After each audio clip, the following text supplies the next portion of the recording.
جب بندہ دوسرے کے جو ہے نا اب پوائنٹ آف ویو پہ رکھ کے اپنے آپ کو سوچے تب بات سمجھ میں آتی ہے۔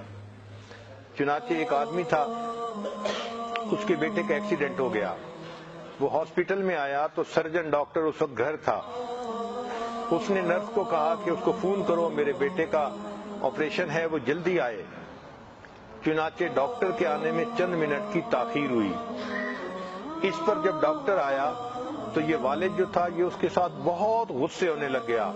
آپ لوگوں میں انسانیت نہیں ہے، آپ لوگوں میں ہمدردی نہیں ہے، آپ کو کسی کی تکلیف کا احساس نہیں ہے۔ اتنی جلی کٹی اس نے سنائی کہ حق تو یہ تھا کہ ڈاکٹر بھی غصے میں آ جاتا، مگر اس نے تحمل مزاجی سے اس کی بات سنی اور وہ اس بچے کو لے کے آپریشن تھیٹر میں چلا گیا۔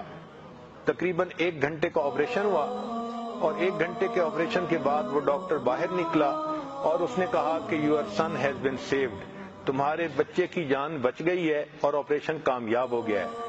تو باپ چاہتا تھا کہ اب یہ مجھے ذرا تفصیل بتائے، لیکن ڈاکٹر چلا گیا کہ میں جا رہا ہوں۔ اب باپ نے سمجھا کہ یہ بڑا روڈ قسم کا ڈاکٹر ہے، مجھ سے بات ہی نہیں کی اور مجھے اس نے کوئی تفصیل نہیں بتائی، میں باپ ہوں۔ یہ پھر غصے ہونے لگ گیا۔ جب یہ دوبارہ غصے ہونے لگ گیا تو اس وقت نرس کے قریب آئی اور کہنے لگی کہ پلیز آپ خاموش ہو جائیں، یہ ڈاکٹر گیا ہے اس لیے کہ اس کو اپنے بیٹے کو جا کر دفن کرنا ہے۔